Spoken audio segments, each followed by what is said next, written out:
right shoulder and didn't throw during practice last week either. Here's Coach Harbaugh with more on Lamar. I don't have any really thing to add on that. No updates at this time. Because fans do it. They go and they say, oh, this has to be contract related. What do you say to fans that think that that's the reason of this? I don't really have anything to say to them right now because I'm focusing on the game. You know, really, I mean, that's what we're focusing on. So that's it, really. All right, S.A., what does Lamar's future look like in Baltimore? Well, a couple of things. Before I get into that, let me say this. I don't understand why he has on no shades when it was gray outside. And number two, why are you wearing all that gold around your neck and we can barely see the jewelry? I mean, if you're going to wear the jewelry around your neck like that, at least show it. That's two things. Now let me get to the football stuff. Lamar Jackson's future in Baltimore, I think at the very least, is up in the air. The Baltimore Ravens don't want to lose him. Who would want to lose an electrifying talent like that? I'm here to tell you something right now, Dan Orlovsky. Let me go as far and put what I feel about Lamar Jackson in perspective. I think if Lamar Jackson was the quarterback of the New York Jets would be in the AFC Championship game, at the very least. That's how good I think the rest. Of course, if Hall didn't go down from the running back position, he didn't get hurt early. If you had your dudes healthy, with that defense of the New York Jets, and with what Lamar Jackson and a Hall could do with one another, along with Garrett Wilson and some of these guys and what they can do, I believe that the Jets would be in the AFC Championship game, not on the outside looking into the playoffs. That's the kind of impact that I think Lamar Jackson is capable of having. Okay. But durability is a question mark. There's a reason that they haven't been able to reach an accord on the whole contract situation. It ain't that hard to do. When you take money and incentives into consideration in the National Football League, there is a way to work these things out. And I don't think it's an accident that it hasn't been worked out. I think there's something more to that story that we don't know at this particular moment in time. And it has me feeling a bit reticent about his potential, his future potential as a Baltimore Raven. I just think that I think it's a question mark. I'm not saying it's a foregone conclusion because he's too great of a talent to just summarily dismiss. And I'm not saying they want to. I'm saying at some point in time when you can't get a deal done, there's a reason for it. We just don't know what that is specifically at this particular moment in time. And it has me questioning whether or not he's going to remain in Baltimore. And it also has me thinking, to remind people of what I said in hour number one to start off the show, Dan Orlovsky, that the Baltimore Ravens should contemplate what specific assets they would be able to get in return for the services of Lamar Jackson. You bring up a lot of fair points. I think it's lunacy to let a player that has had this success that Lamar has had to walk out of your building.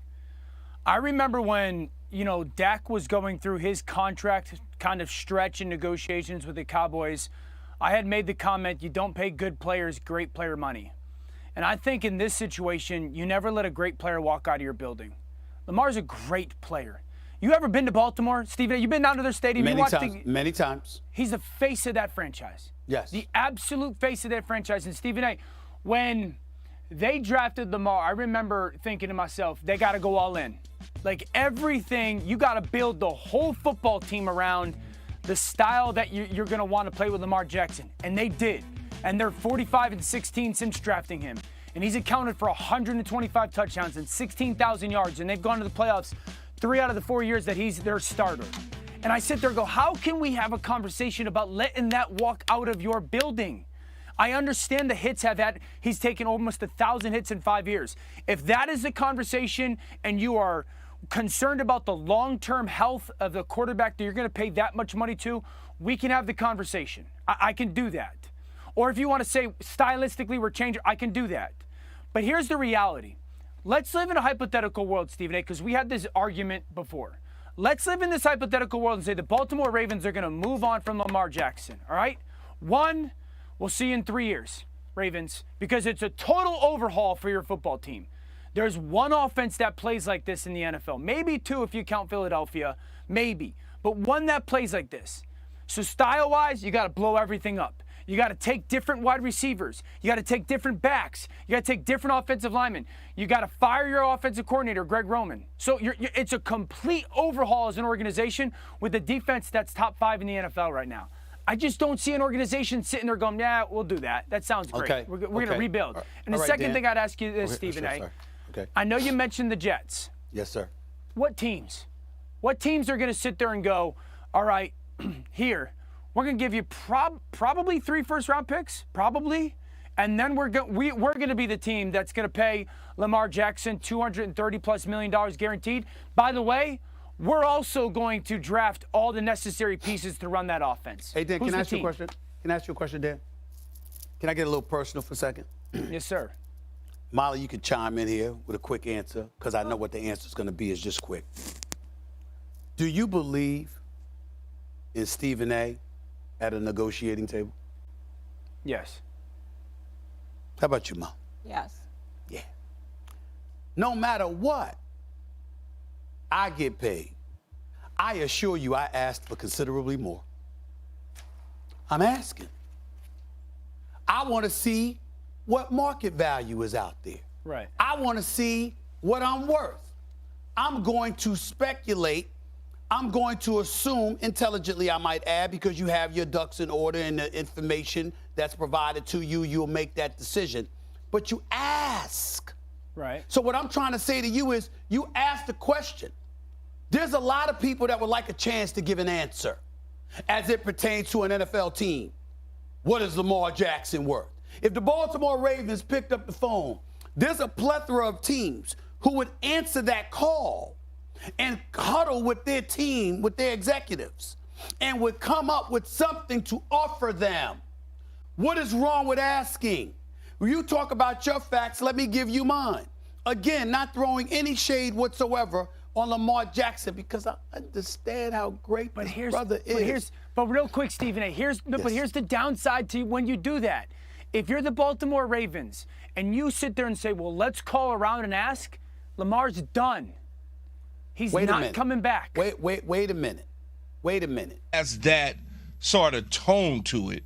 But I also understand he's in UFC.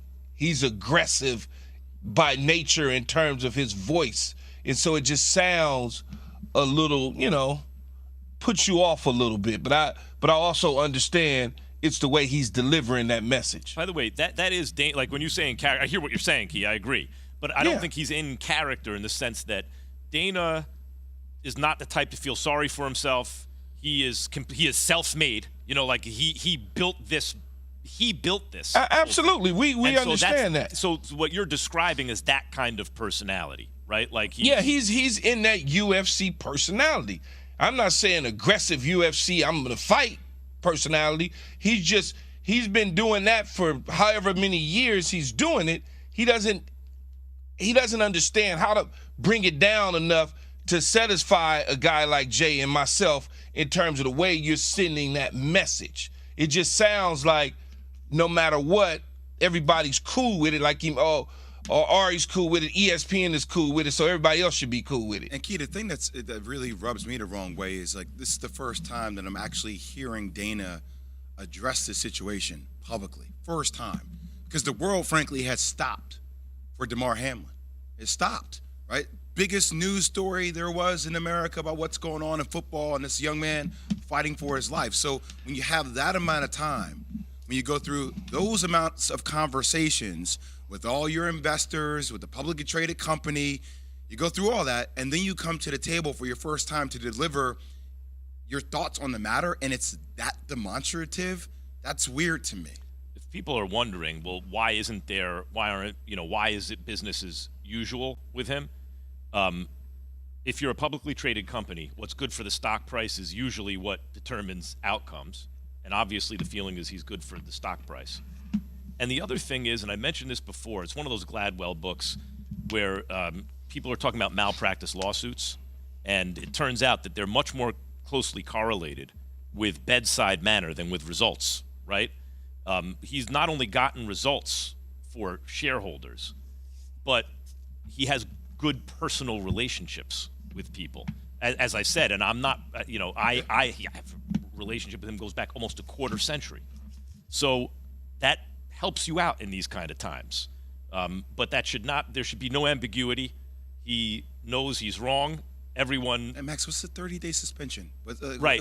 That's the real argument for something happening is not that he doesn't understand what he did or punishment for punishment's sake. It's that in a country where that's an epidemic, right? That you want to send the clear message